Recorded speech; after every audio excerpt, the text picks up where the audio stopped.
It is now my pleasure to introduce our one of our speakers and moderator, and one of our very own here in the John M. Huntsman School of Business, Mike Glauser, who is an entrepreneur, business consultant, as well as one of our university professors. Dr. Glauser is currently the executive director of the Jeffrey D. Clark Center for Entrepreneurship here in the Huntsman School of Business, and we are beyond excited to have him, as well as the books in which you picked up for the first few rows, and is actually also written by Dr. Glauser, and we encourage you to, if you didn't get a book, to pick one up on your way out. So please join me in welcoming and thanking Dr. Mike Glauser. Thank you very much. Thank you. It's fabulous to be here with you today. I absolutely love being part of the Huntsman School of Business. I'm just starting my 7th year here, so that's how much I love it. We have fabulous leaders, we have great faculty members, and we have you, the best part, excellent students, right? So what I want to do today, if we could have the first slide up here. I want to talk about employment trends. We track these every year, and I want to give you a little bit of background. And then we have 3 fabulous speakers, really great Main Street entrepreneurs that are going to speak to you today. You'll graduate, and you'll join one of these 4 types of organizations.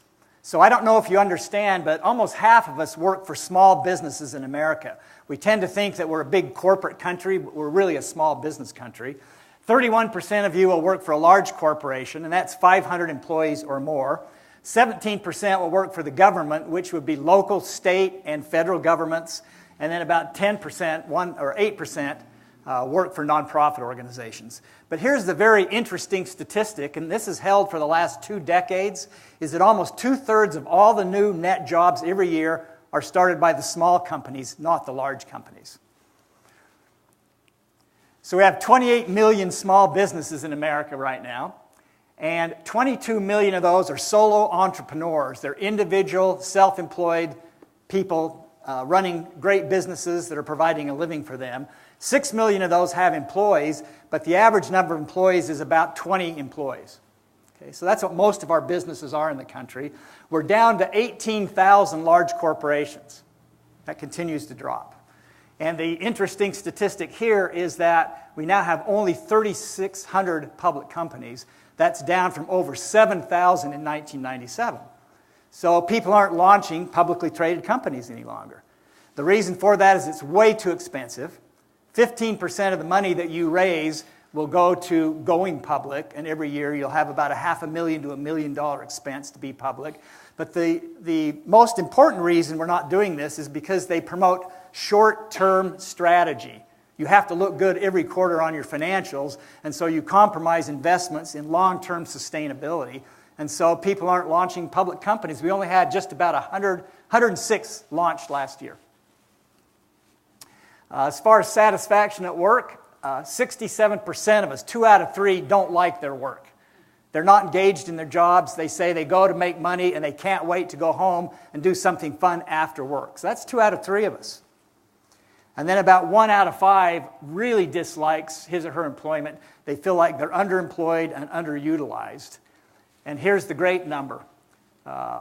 When you look at career groups, entrepreneurs are the happiest people on the planet. They love their jobs. They feel like their well-being is better, their happiness is higher, and so on. Let's talk about the future just for a minute.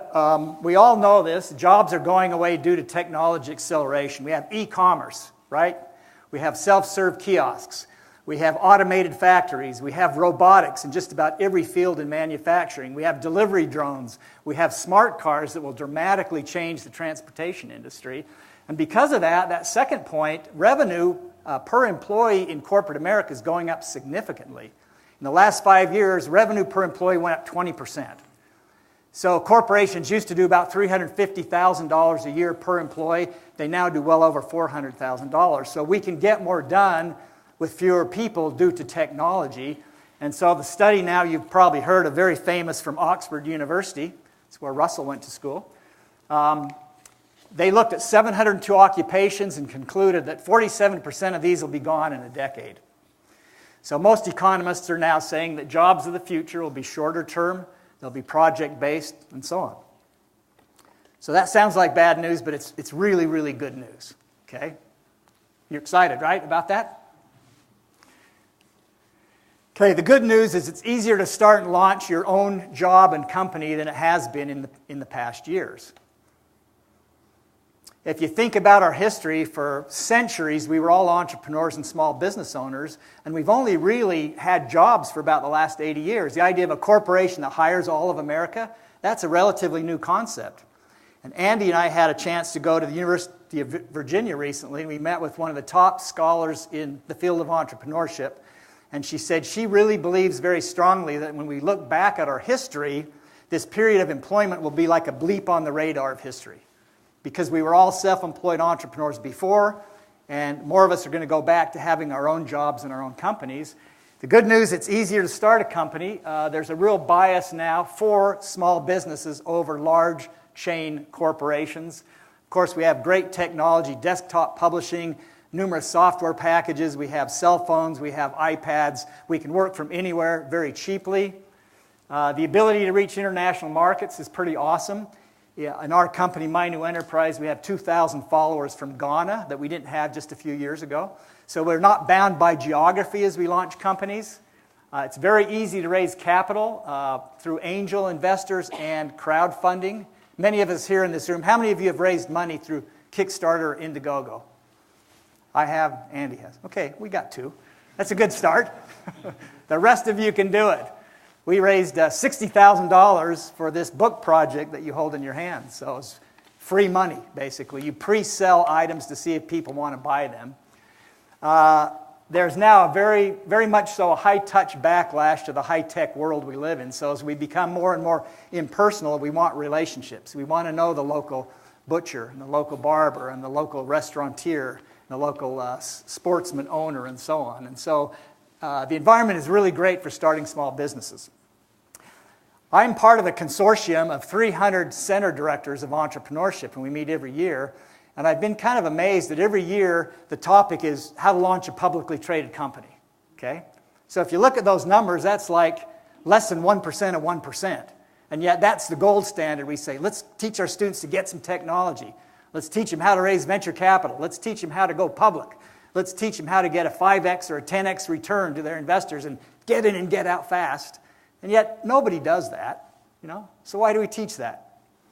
So I thought we need more research on the Main Street entrepreneur, those 28 million people. We need to know who are they. We need to have them as role models. And so that's the purpose for the book you have in your hand. We decided we would travel across America from the west coast of Oregon to the east coast of Virginia by bicycle. And we would go to 100 cities and we would seek out and interview 100 entrepreneurs. And that's where we got the research for the book that you're about to put on your shelf.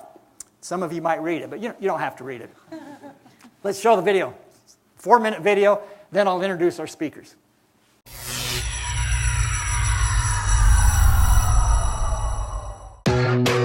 So we started this morning just north of Florence, Oregon. Florence was such a cool city to start this tour off in. Before we even left, we stopped and interviewed Sam Spade at Era Legends. Met with Dave and Lynn at Central Coast Disposal. They've built a phenomenal waste management company that really competes with the big boys there. This is quite possibly the most gorgeous thing that I've ever done. We're gonna go right up over McKinsey Pass into Sisters. Benny and Julie Benson are amazing entrepreneurs. They do all the engineering and design for biomass power plants. The Sisters Coffee Company. They have 40 employees, several retail locations, and they wholesale their coffee around the country. We're in Mitchell, Oregon. We're on our way out of town, but we stopped by Juniper Twists. We have room in the motorhome for one of these. We officially made it to Idaho. Today we're at the ranch of Will and Gail Williams. They're the founders of Idaho Sewing for Sports. We made it! We're in Montana. We are here at a Heritage Timber job site. We send out teams to these buildings and just completely dismantle them. I'm sure Montana is very beautiful, but we had rain, hail several times, and snow. It was very difficult to stay on the road. It looked miserable. Can't really beat this, can you? No way we could have done this without the support team. Hey, you want a sandwich? So I've got sandwiches. You want a sandwich? You guys good? We need fuel. I guess they're okay. Did you see us? State number 4, Wyoming.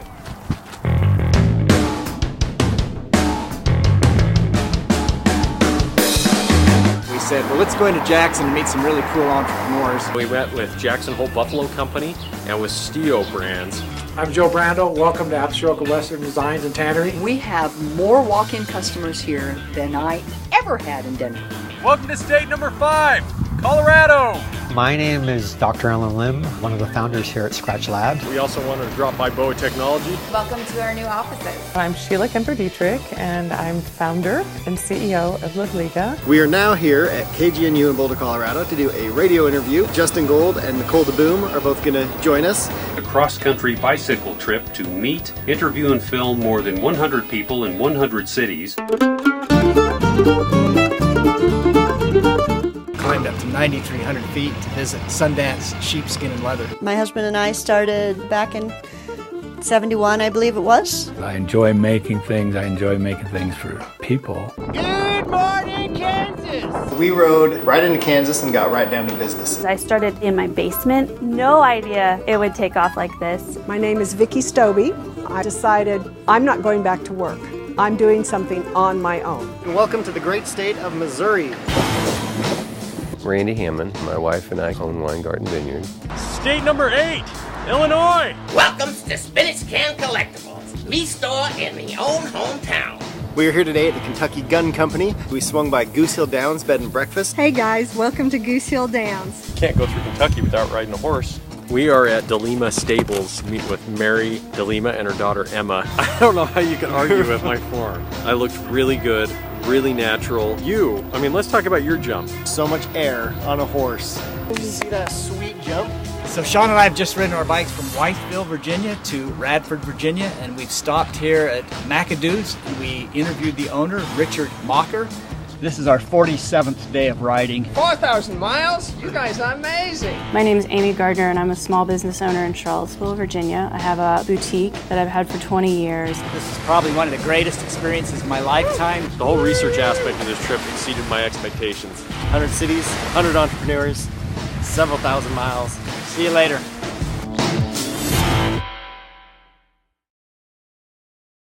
Thank you.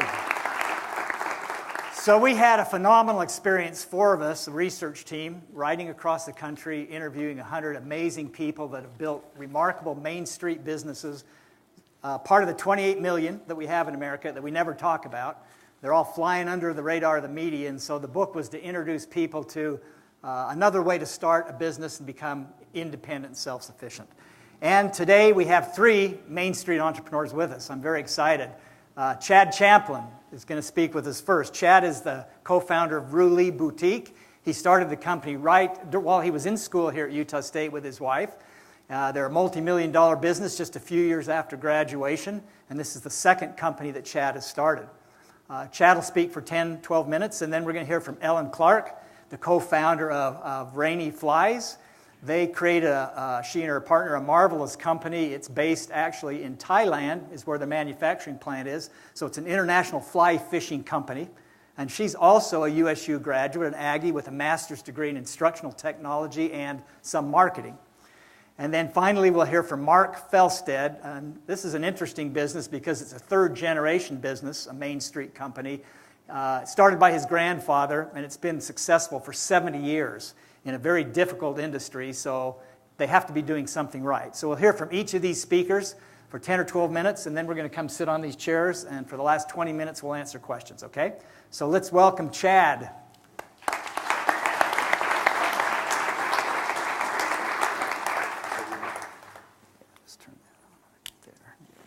Hello. Okay, cool. Thanks, Mike. Super grateful to be here. Again, I'm Chad Champlin. My wife and I started Roolee. Has anyone in here heard of Roolee before? A few of you? Cool. So let me tell you a little bit about what Roolee is, how we got started, and then kind of like a lot of the concepts that are in the Main Street Entrepreneur, some of the keys to success that have helped us succeed with our small business, right? So I was like a lot of you guys. I went to the business school here at Utah State. I remember daydreaming in all my classes about how cool it would be to have my own business and start that idea. And I remember just trying to think of ideas of what we could do or what would be a good idea. And my wife worked at a clothing store in college, and when we were seniors in college, it was our last semester, the owner of the clothing store came to my wife and told her that she was going to close it down.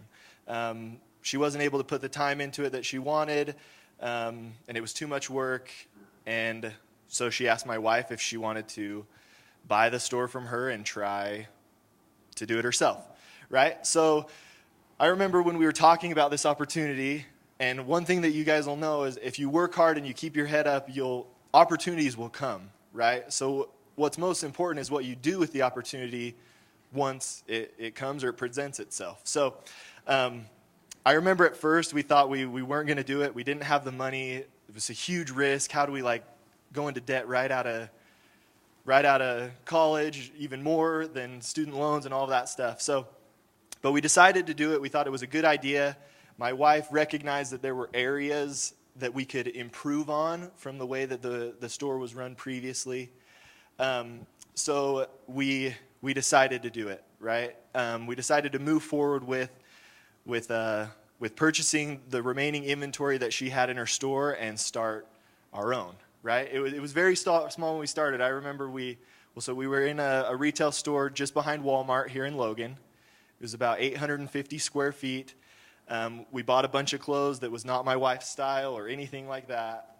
And I remember the first time she ordered clothes to sell in our store, we ordered 18 or 24 dresses. That was all the money we had to do. And I remember going outside in front of the store and my wife would put the clothes on and I would take a picture of it and she would edit it and we'd throw it up on social media and hope people would come into the store, right? That's how we started. And we'd sell a few of the dresses and we'd have enough money, we could order more, right? And that has snowballed substantially. And I want to talk about some of the things that we've done to make that a success. One of the things that we just decided out of the gate was we weren't going to run this business as a side business, something that we were just going to do on the side, allocate time to it when we could, but we wanted to, for all of our customers' sake, we wanted them to believe that this was a full-on organization. We were responding to them if they had questions. We were a legitimate business. It was not just something being run out of a basement. It was being run out of an apartment, but nobody needed to know that, right? Because that's super important. I think like he said, there's so many entrepreneurs. A lot of them can run it out of a basement or out of their house and different things like that, but when it comes to a shopper wants to make sure that they're interacting with somebody that they can count on, that's reliable, they can trust the business. With how much e-commerce there is and different businesses, not all of them are created equal or will take care of you and different things like that. So we really wanted to make sure that we were a company that was on the front lines with our customers. My wife worked in the store. She would take their feedback and we'd implement it into the business, right? And that's how we began to build traction, is she would get ideas based on what people would say to us on social media or what they would say to her when they were coming to the store. Hey, do you have any mustard sweaters, for example? No, we don't. My wife would go home, get online, and try to find a mustard sweater, so it'd be there in 2 days, and then we would have that, right? So we tried to be really agile and responsive to what people wanted, right? So another concept that going along with that is, I think Mike says in his book, is a zealous tenacity, right? We dedicated, and we still do, our entire lives to our business. We work with family, we bring our work home, we take our daughter to work. It's everything that we do has to do with our business, right? There's pros and cons to that, but in order for us to find success, we've had to put everything into this business, everything that we do, right? Because there is an infinite amount of work as an entrepreneur that you can do, right? You can work forever. If the sales aren't coming in, you can brainstorm, how do we get the sales, and work on a project to do that. You can worry about hiring people or getting better products or a better style or how to merchandise it. There's always something to work on. And that's one thing that we learned is, in order to have this become what we want it to become, we've got to put everything into it, right? So that zealous tenacity, that hunger to go make it happen is so important. Because one of the things, too, is we all have ideas, or ideas will come about how to become an entrepreneur or start my business. The real value is, how do you take that idea and actually make it happen, right? And the only way to do that is to work and try and make mistakes. I feel like with the other entrepreneurs that will be talking today, I'm the farthest thing from an expert. We've been in business for 4 years, and we learned the hard way how to do everything, because we don't know how to do anything except for try our hardest. We take the principles we learned in school and try to implement them, but there's no magic combination. You just have to work it out as you go, right? So we started out in a 850 square foot store. We started gaining traction on social media, and our customer base started to grow. So we built a new store. Has anyone ever been to the store? It's located in Logan behind Big Lots. Has anyone ever been in there before? So we had a concept or a vision with what kind of retailer we wanted to be, and what really drives customers to want to become long-term customers or interact with us. And one of the things that I've found is interesting is, like Mike said, a lot of our shopping, or a lot of what we do, is reverting back to small business, right? So with that being said, you can buy clothing at thousands and thousands of different websites, thousands and thousands of different stores, right? So my concept, or our concept of, hey, we want to start a clothing store, was not revolutionary, right? It's not the greatest idea in the whole world, right? So, but how could we make it different? What could we do that other stores aren't doing, or to help us stand apart? And one of the things that we learned a couple, like pretty early on in the business, is that it's so much more than just the product that we sell. Customers shop with us because of the experience of shopping with Roolee, right? So that starts all the way back. And when it comes to, again, the Main Street Entrepreneur, creating raving fans. Roolee has raving fans. We have loyal customers from all over the globe that shop with us, right? And it all starts with that experience that we've tried to create. From the first time they interact with us on social media, the first time they go to the website, how they feel, the way that it looks, the way the clothing is merchandised or photographed. We used to take pictures of everything on a hanger and sell it on our website, because we didn't have a model to do it. And when we switched to a model, our sales doubled in like 1 month, right? Just because of the presentation of how it looked, right? And then from our website, we transitioned that into our store. With our new store, it's all about the feel, the music that's playing when you come in, the way the store looks, the way the employees treat the customers, and then after they make a purchase, how they feel wearing that clothing, how they feel when they post it on social media, and the interaction they get from their peers. When they reach back to our customer service team, how they feel, right? So in order to create raving fans, it's so much more than just a product that you sell, but it's the whole experience that they have when shopping. And I really think that is the trend for the future, that we will shop as an experience, as something to do, and not so much for the end product that we get. Again, there are hundreds and hundreds of things I could talk forever about what we've done, but when it comes down to it, we just feel extremely blessed with the opportunity that we were given. We work our tails off to make it work, and we try to put our customers what they want in front of what we do, and that's why we've tried to create this whole experience. And again, we're still perfecting that experience, but that's what we're trying to do so far. Thank you.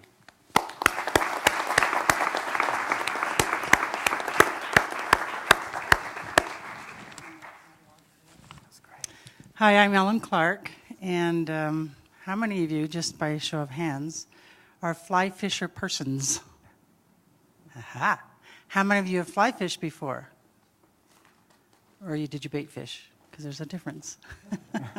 In fact, in our industry, we have a saying in fly fishing, is that bait fishing, the fish catch you, and fly fishing, you catch the fish, because you have to know about entomology and a lot of things like that. As was mentioned, I did get a master's degree here at Utah State University in instructional technology with a marketing emphasis. And the way I started out is I got a job before I graduated with a local cable television company, and at the time it was called North Utah Community Television. And they were relocating and changing their name and their image, and they hired me to be their marketing manager and to redesign their logo. Well, it's interesting, from a girl from Burley, Idaho, I grew up without television, and here I am creating a logo for a cable TV company. But I was the marketing manager of the cable TV company for about over 14 years. And during that 14 years, I own a home here in Logan, Utah. Had a neighbor move in across the street from me by the name of Rainey Riding. And I didn't know her very much. And she has 4 kids, and she was newly divorced when I met her. And at the time, when I very first met her, I found out that she liked to play racquetball, and I thought, oh, I'd love to play racquetball, so we became racquetball partners. And then she was looking for a third job, because what she was doing is she was tying flies at home. Now, she started tying flies professionally in 1971, and I'll briefly tell you her story. But fast forward to in the 1980s, she was looking for a third job because she couldn't tie flies, to augment her income to try to support 4 children that at the time, her 2 youngest were in 4th and 5th grade. The 5th grader now works for us as a manager and has 6 children. So that kind of tells you how long we've been there. Let me briefly tell you about Rainey's story because it impacts our business. Rainey Riding, when she was 18, she got married and moved to Vernal, Utah. She's from Roosevelt. And she was working for Utah State University Extension Services in Vernal. And the professor taught a fly tying class. And one night, she got a phone call from the professor saying, Rainey, get in here. And she thought, what have I done wrong? Did I forget something? So she ran into the office that night, and Professor Art Jones, I don't know if he's still around, said, didn't you get my memo? And she said, what memo? He said, I'm teaching a fly tying class tonight. This is Vernal, and the class is too big for one instructor. So you were supposed to call and cancel half the class. Well, by then, everybody's en route to the class because a lot of them came from Salt Lake. So he said, we have 2 choices, cancel half the class, which really wasn't a choice, or I can teach you how to tie flies and you can teach the other half of the class. And so every week, she would take a half an hour and learn 2 patterns and teach half the class. The class was all guys. Now, she caught her first fish on a fly when she was 5 years old with her grandfather, but it was with a bait rig. But so she knew a little bit about the technology, and so she was a natural. She was very gifted, and she loved it. It became her new hobby. And so she started tying commercially out of her home. Well, one day her husband came to her and kicked the trunk with all the fly tying materials in it and says, I need you to count up the value of this hobby of yours. And I guess for the time of a newly married couple, it was a substantial amount of money. And he said, now make money out of this hobby of yours. So she started tying commercially. She put an ad in magazines saying, we'll tie flies commercially. She got a really good customer base. And then a doctor handed her a $20 bill for flies, and she thought, I can make money at this hobby. So that's when she started going commercially. Well, that was in 1971. I met her in the late 1980s. She became my across-the-street neighbor. Well, that third job she was looking for, because she was throwing bulk mail in the morning at 2 o'clock in the morning and tying flies at night. She wanted a third job because it wasn't enough money to support her 4 children. So I hired her at the cable company to be our dispatcher. And then I helped her on the side doing her fly tying business. And finally one day I said, what do you really want to do with your time, Rainey? She said, I want a job where I can be home so that my kids are not latchkey kids and so that I can be here when they come home from school. And I said, great, let me remarket you. And so I said, you need to fill out that resignation to the cable company. And so I told my boss at the cable company, I said, when one job interferes with the other, I will quit one of them. Well, she resigned, and we opened up a retail fly fishing shop here in Logan, Utah. It was actually the best in the state of Utah. And Rainey subsequently became a fly designer and has over 600 fly patterns in our catalog. This is our current catalog right here. And in this catalog, we have 133 designers. Rainey is one of them. And 74% of this catalog is exclusive to Rainey's flies. So if you fly fish and you want any of those flies that are only 74% exclusive, you have to buy them from us. So anyway, she resigned. I went into business with her. We had a retail fly shop. And then we had people, usually guys and some gals from the university, that would tie flies for us commercially. Well, suddenly these guys kept going on these missions and going to medical school or getting married and going off. And our fly time pool dried up. And we had all these orders. And I had decided to go into business with her. And so I became the financial backer, and also the marketing and the business a part of it. And so I redesigned our logo, and we went more global and went international. And we used to travel to almost every state in the continental United States to fly fishing shows. And our biggest asset was that she already had a good reputation for quality and service. And I told her when I went into business with her that I couldn't develop that. That was the biggest positive to making our business successful. Well, we went all over the continental United States to sell this business, and a lot of people were surprised that Rainey was a woman. Because with a name like Rainey, all these guys thought that she was a guy. Well, by then, they were already sold and loved the product. And so that was great. And out of the 48 states, I'm not going to count Alaska or Hawaii, guess which was the last state we got into? Utah. In Utah, guess which was the last city we got into? Logan. Interesting, isn't it? So anyway, our fly tires dried up, and we had a friend saying, hey, I have a fly tying factory in Thailand. How about we tie your flies? So he said, sure. So we drove up to Oregon to show the director, who was the director of the fly tying company in Thailand, how to tie flies so that he could fly back to Thailand, teach his staff how to tie flies that Rainey had invented, about 500 different patterns. She showed him how to tie one of her flies, and we knew within 30 seconds we were in trouble, that he did not know how to do it, not to our quality standards. And so we said, how about we fly to Thailand on our dime, you hire, let's start with 15, you hire 15 tires to tie only our pattern so it's not a conflict of interest. We'll fly over and we'll train them. So we did that, and then eventually what happened is that director quit, and they asked us to manage their factory for them. So we became the managing directors of the fly tying factory there, and they asked us to grow the factory to 175 employees. Now, fly fishing, if you fly fish, 100% of it is done by hand. There's no automation whatsoever in fly fishing, in fly tying. And so we did that. We actually put her son in the MTC to go on a mission, and the very next day we flew to Thailand.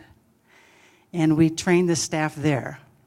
And then eventually they sold to two guys that had retired from Microsoft, bought the fly tying factory. They kept us on as the directors. And then a year later, they sold to 3M. Now, the 3M name is called Scientific Anglers. Maybe you've heard of it. If you fly fish, you know their fly line.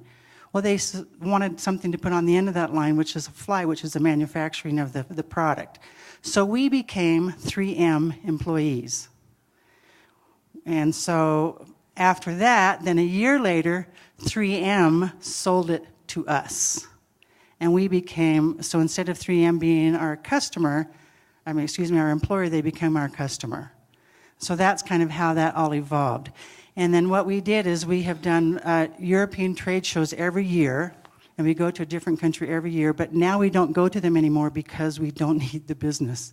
Because we have so much word-of-the-mouth business that it's a moot point for us to try to advertise ourselves as far as going to these trade shows to get business. So we actually are not going to trade shows anymore except for the ones locally and the ones in the United States, just because we don't have the staff right now to manufacture them.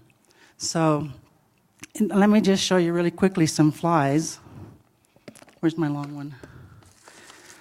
This is a fly. It's called an ocean cannon. I caught a 350-pound marlin in Costa Rica on this fly. And they also can be, this is actually the smaller version if you know about flies. This is on a 6/0, this is a 6/0 fly, and it's called a Terminator. But you can catch sailfish on this fly, or you can go to the really, really tiny ones, and I can't find it right now, that are about this big. So what happens now is we have a manufacturing facility in Thailand. We actually have 3 companies. One is called Rainey's International, which is our distribution company. Rainey's Flies and Supplies is our wholesale company, and Streamworks Thailand is our manufacturing company.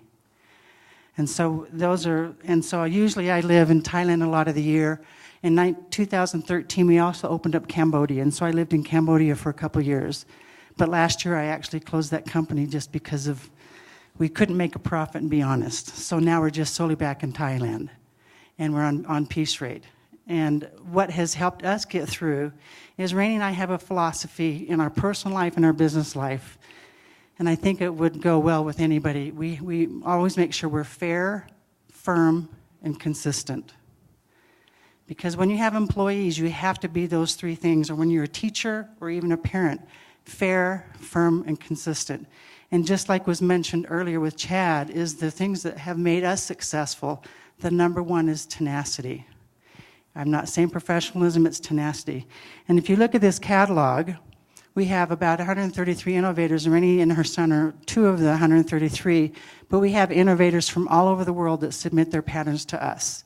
We pay them a 10% royalty when we make their pattern and sell it, and we also have sales reps all over the continental United States, of which we also pay commission on what they sell. So that's kind of how we work.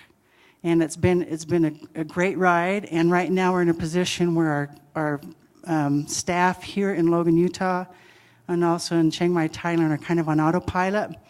And so even though I don't live in Thailand as much anymore, it's because of the beauty of Skype and screen share. So that's basically our story.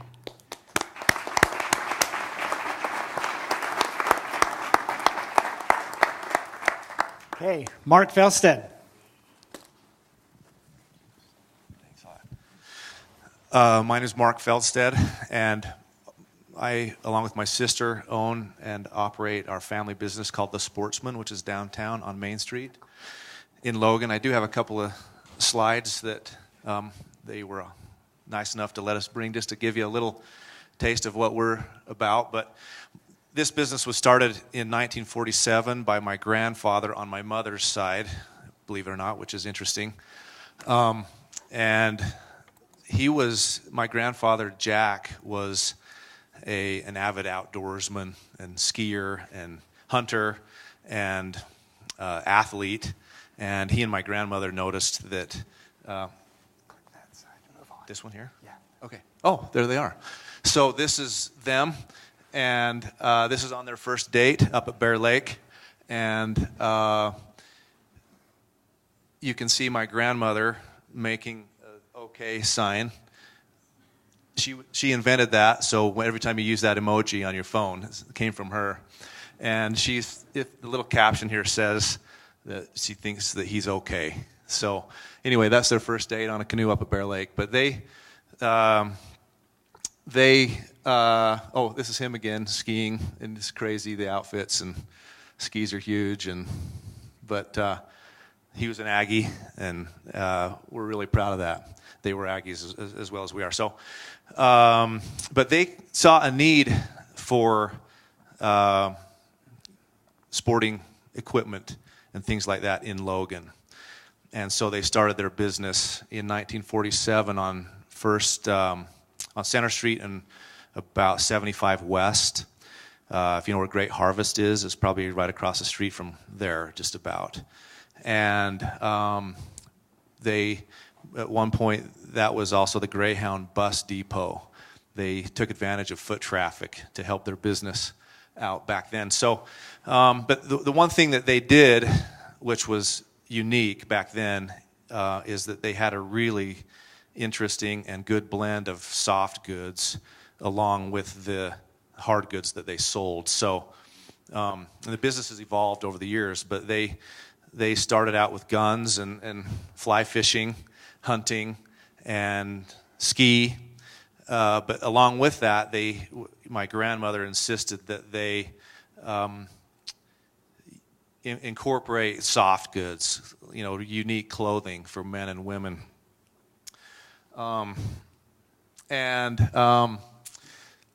So that has been the trend for the last 70 years. Like I said, the business has evolved a lot. We don't do any of the hunting or the fishing things any longer. I don't really know what happened, to be honest with you, with those things over the years. I do know that when in the 60s and 70s, that there was a huge Western apparel concept that my dad and my uncles incorporated. So a lot of cowboy boots and a lot of Wranglers and things like that. And then also an interesting note, you all have probably heard of a company called the North Face, outdoor clothing and equipment company. We were the first North Face dealer east of the Sierra Nevada. They're a San Francisco-based company, at least they were. And so that started at our store, kind of a more of an outdoor sports concept, and that was in the early 70s. So with the North Face, we started to evolve then, kind of away from the Western, as far as the apparel goes anyway, away from the Western side of things, and more into outdoor clothing, more technical clothing. And along with that, we still kept, of course, the ski side of things. We've always been a ski shop. We have always, for a long time, have been in bikes. So our equipment side is ski and bikes. And then along with that, just a lot of clothing for men and women. And we try to be really unique with what we do. As I said, the North Face we took a risk, or they took a risk with the North Face back in about 1972, and that really paid off.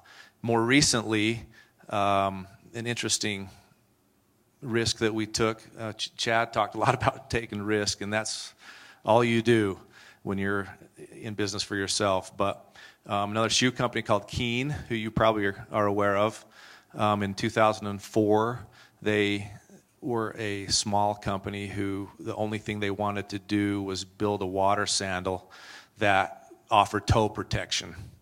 And so that's what they did, and we felt like we were really sticking our neck out in bringing those guys on and into the business as a shoe company that we could sell.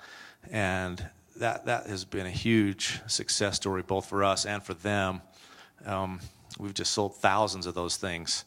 And so, risk reward, it really, you just have to take a risk. And sometimes, most of the time, it keeps you up at night. But this, within the last 18 months, we did a total storefront renovation. And on the left is what it used to be. And when I saw these two pictures next to each other, I literally got sick. I don't know how we ever survived for 50 years with that other storefront, to be honest with you. It looks terrible. No, it was great. I don't know. Believe it or not, though, the new facade is more historically correct than it was before. So we restored the building back to its more correct state from about the turn of the century or the 20s. At some point, they covered up those transom windows with this white stucco look on the left-hand side, and we brought it back to more of its original appearance. So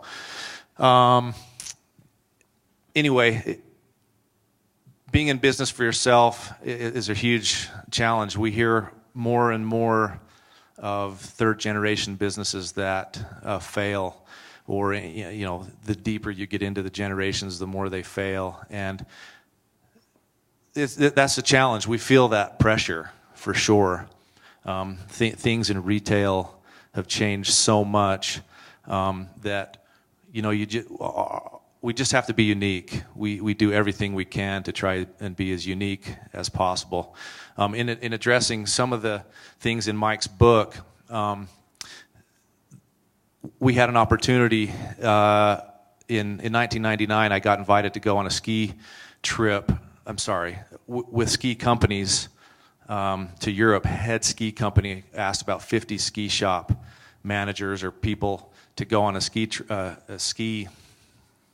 It wasn't a ski trip. It was in the fall. It was a trip to see their ski manufacturing places in Europe. And one thing that we learned in the ski industry is that a lot of people were starting to do season ski rentals. And so we came back and started offering season ski rentals, mainly for kids. There's so many kids around here. The ski industry is really a tough business. First of all, you're so reliant on weather, and we have no control over that. And when it comes right down to it, selling skis and all the things that go along with the ski hard goods anyway, it's about a 6-week selling period when it comes right down to it, probably December and about half of January, and that's about it. So what we wanted to do was, you know, that's what we have been, that's been our staple for 60 years, is find out another angle in the ski industry. And so we heard about season ski rentals, and we started offering season ski rentals for kids mainly, but also adults. And that has just been a case where it extended the ski season out because parents want to get these skis early so they get the right ones and so on. So now the season is now October through March instead of selling skis December through mid-January, really. Plus, it brings in literally hundreds of families into our business. We go into our basement and we have probably 400 pair of skis and at least that many boots and poles for season ski rentals. So that started to just snowball. Every year we were doubling. I mean, it started out probably with 50 pair. Every year for the first couple of years, we were doubling in volume. And we've kind of had to scale back a little bit on some of the things we do, at least the offering. Like, we have parents that want to come in September and get their kids season ski rentals, and we're like, look, your kid's going to grow by December, so why don't you wait, and those types of things. So, but that has been one thing that we've identified, that we can be really unique and in that business, which has been able to continue that business, that side of our business in our store. So it's been a great ride so far. We still have a long ways to go, and you know, when you are in business for yourself, you're on the clock 24/7. I mean, I literally can't tell you how many times I've woke up in the middle of the night and wondered if the back door was locked, or whatever, you know, if the place is burning down. It's just you just have to understand that going in. Also, by way of advice for the entrepreneur students, in our business, I do everything. I do marketing. I'm in accounting. I'm in hiring and firing sometimes, and buying, selling. I'm sure you've found the same thing. You have to be involved in every single aspect of the business, and your opportunity here at the Huntsman School, the business, is so valuable. And I just leave that with you by way of advice, that you have to be in everything, and you'll learn that as you go in your efforts in your business or whatever you attempt to do. But the ups are great, the downs, the benefits are huge, the negative sides are also huge. I think you'll find that as well, and maybe we can talk about that later. But thank you very much. Thanks. You want to take a seat up here, Mike? Okay, Chad and Ellen, come on up. So you heard some common things in these stories. These are the things we also heard in the stories we collected across the country. They were doing something that they knew a little bit about. Kylie already worked at a boutique, and Rainey already tied flies, and Mark's family had been in the business for years. One of the main things they talked about was real tenacity and passion. And when I look at all these companies we've interviewed, it's really just working really hard and figuring things out. But they also mentioned the need for real intimacy with your customers and having the customers help dictate to you what they want. So we're going to take questions right now. You can ask questions they'll all three answer, or you can ask a question to an individual up here. Don't be shy. Stand up if you have a question. And we're going to have a roaming mic at this point. If you want to go ahead and stand up as you ask your question, if you're a student, if you'll say what your major is, and all those that stand up, that you also introduce yourself. This is for you guys to share.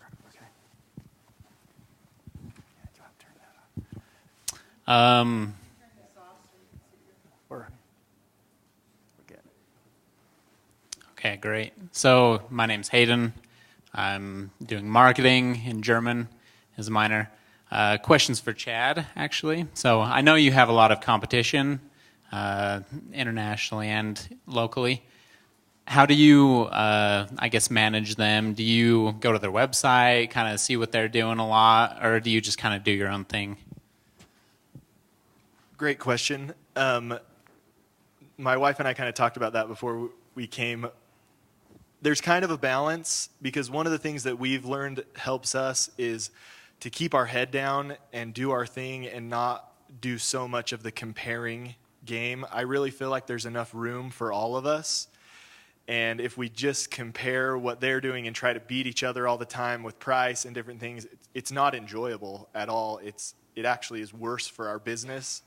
But we are aware of what's going on, and we kind of keep tabs a little bit on where they're trying to find a competitive advantage and what their strategies are so we can compete. But we try not to do like a day-to-day comparison, because we've found that actually hurts us to know sometimes. So. Cool. Thanks, bro.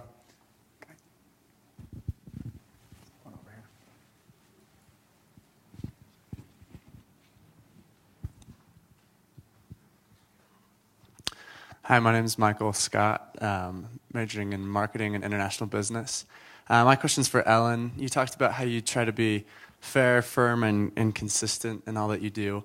But you mentioned you also have companies in Thailand and formerly in Cambodia. So just curious, when you're working internationally and there are different cultures involved, how do you maintain that fairness when perceptions might be different? Well, first of all, it helps to learn the language of the country that you're doing business with. First of all, you have to have really good managers that let you know what the employees are thinking and saying. And then to be fair, firm, and consistent is just to follow your business practices and your business model, and you always be fair, firm, and consistent. But every country does have a different personality. Cambodia is completely different from Thailand. And you just learn it sometimes by the rule of hard knocks.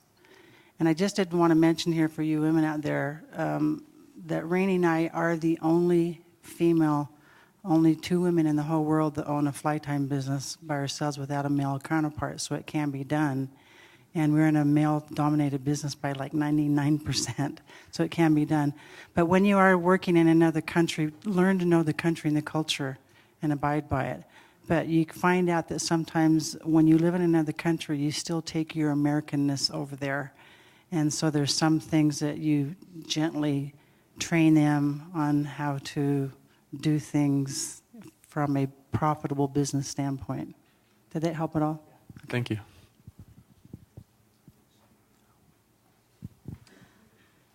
Yeah, I have a question for Mark, actually.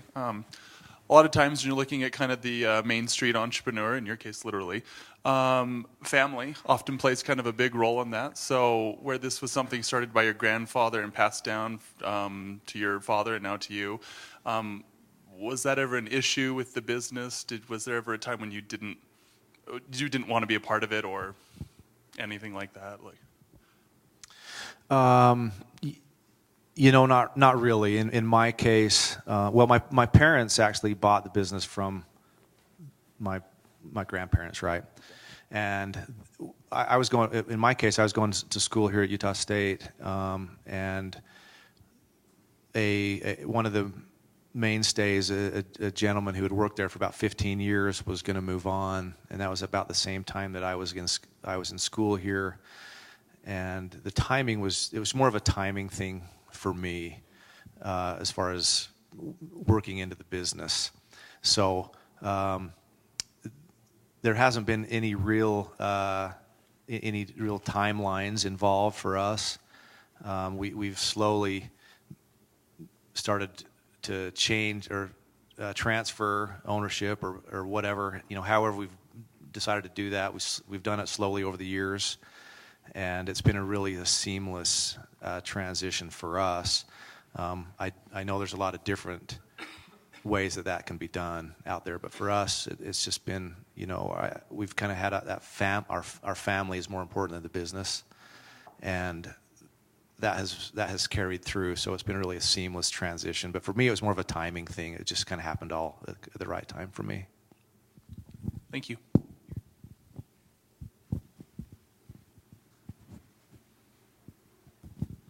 Hi, my name is Skylar. I don't know what to study. Seriously. This question might be more for Dr. Glauser. Can give us maybe an overview of what you've seen. I heard a couple things.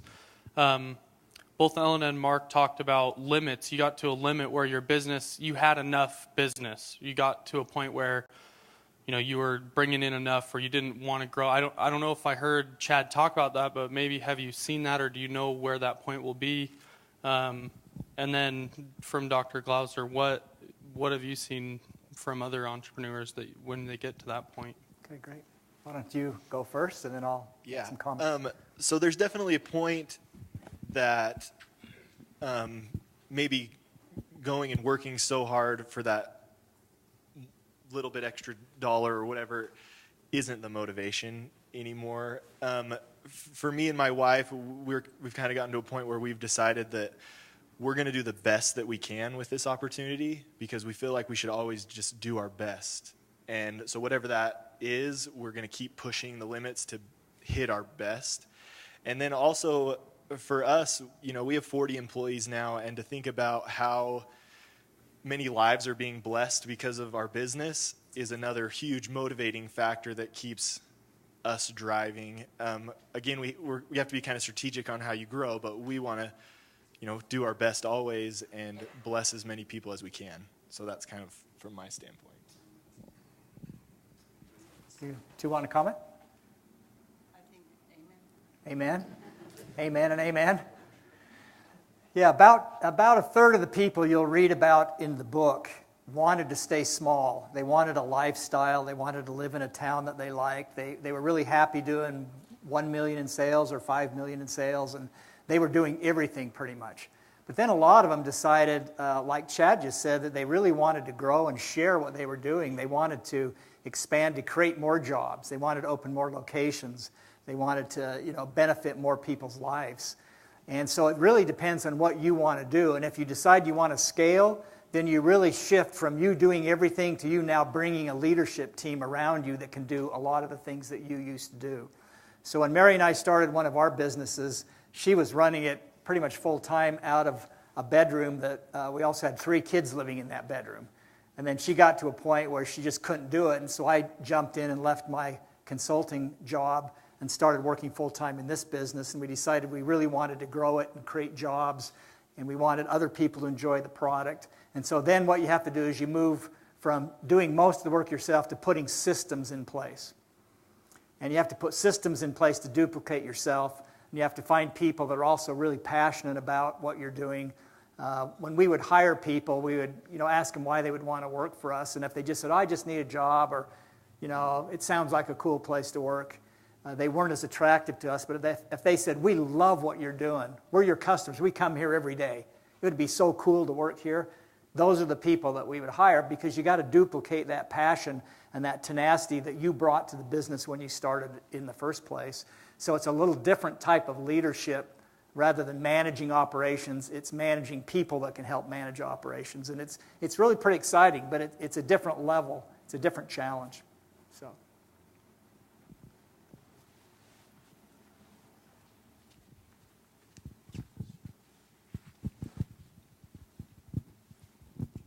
My question is for Mark Fjeldsted.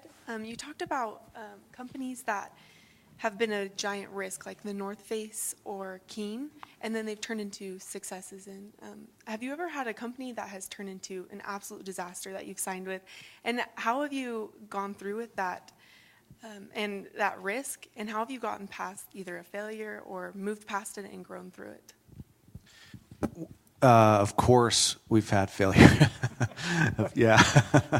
Probably, you know, I mean, I guess I don't want to say more failures than really success stories like those, but we've certainly had failure companies that we brought in. It was just a bust. It just didn't work. I mean, the product was wrong. We thought it was right. I mean, there's honestly every season, right? We order product, we order clothing, especially up to 10 months in advance. And sometimes it comes in the back door and we open the box, we go, who ordered this? This is awful. So, you know, that's a small item within a company, but sometimes that happens with full companies as well, right? So, you know, you just chalk it up to experience and move on. I mean, do what we found that we, like Chad was saying, you know, you do what you do well and continue to do what you do well, and there's always risk, but you just have to. You're going to fail in some measure at some point. Not everything's going to be a success story like those two companies that we've had, and you just kind of cut them loose and move on. Does that answer your question? Does that help?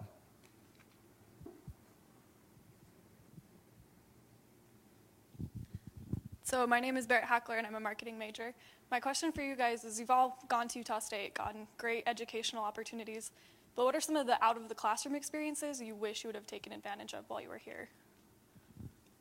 Statistics. Spreadsheets, for sure. For me, it's just making connections. I was a little bit more reserved, but I think there's so many people have so many things to offer that's more than education, the relationships that you create and different things like that, because I've just found so much of the stuff that we do well is not my idea. You know, I got it from somebody else, right? So the more people that you interact with, you'll get their good ideas and their good qualities that you can then implement.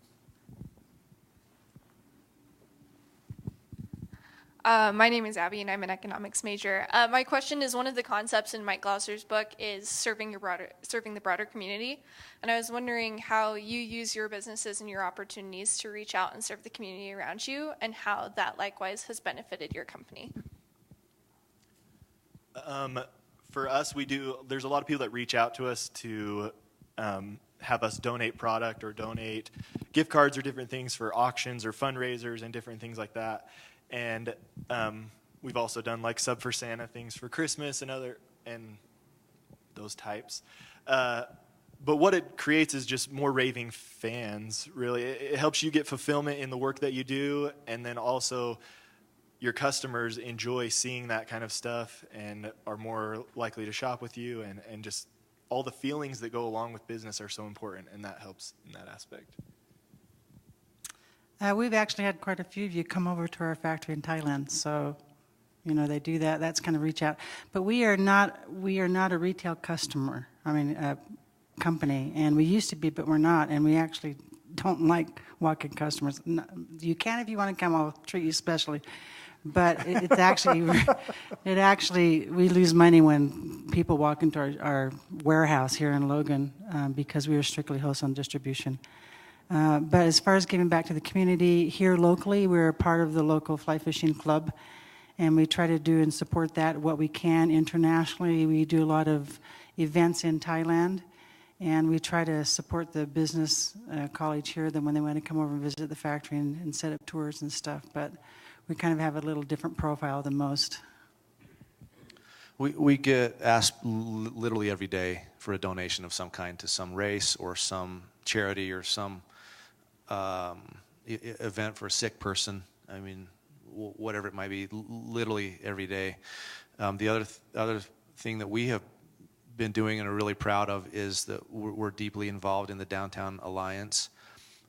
So our business, especially, we actually own the building that is directly north from ours, and we had a title company in there for about 20 years, and we decided that title company was doing nothing for our business, nothing for downtown.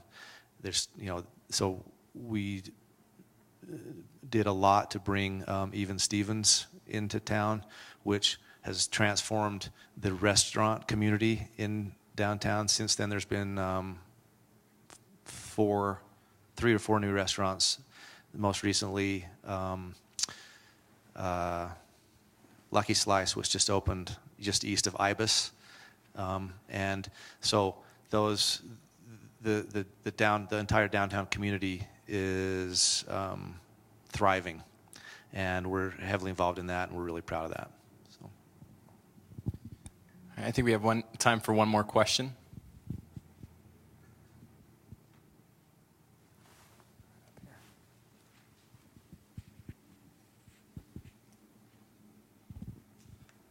My name is Kid McKenzie. I'm a mechanical engineering major. If you were to look back in your progression during this time of being an entrepreneur, is there like a book or a person or an idea that was presented to you that you feel like was maybe a turning point or like a light bulb that went off that helped you in a major aspect of your growth or in your beginning? If that makes sense, if that's clear. Yeah. Good question. I mean, that's hard for me to answer because that transition was so gradual. I've lived in our business since I was born, so I mean I've always known it to some degree, right? So it's difficult to highlight for us or for me one specific event or conversation or whatever, but I've always seen the passion of my parents and my grandparents and the history there that has been the biggest spark plug, I guess, for me and for my current family. So, that's an interesting question. Living in Thailand, I have a home and a dog there. Then I just love the country so much that passionately I just want to be part of it. But as far as an actual book that probably has helped me the most in the incipient part of this process was called Thriving on Chaos. I don't know if you've heard of it. I think it's by Tom Peck. And that was an excellent book and, just gave me some direction. For me, it was a concept learned here at the business college. I think about it every day and almost everything that we come up with, but it's competing or creating value for our customer in other places besides price. It's so tempting to compromise on price and be competitive that way, but to think outside of the box and think of other ways to create value is so much more beneficial, and I think about that all the time with the projects that we're working on. So.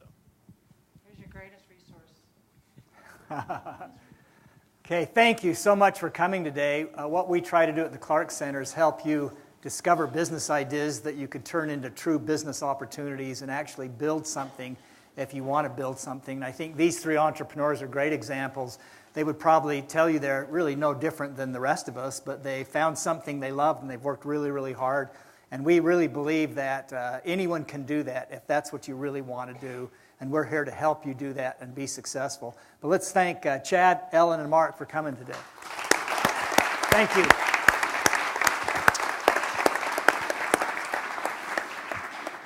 To show further greater appreciation for our 3 panelists today, we have our Taste of Logan, some Huntsman swag that we have, as well as individuals that ask questions today. These 3 individuals have brought swag for you. That ask questions, so we encourage you to come up at the very end. Once again, let's go ahead and give a round of applause for our panelists.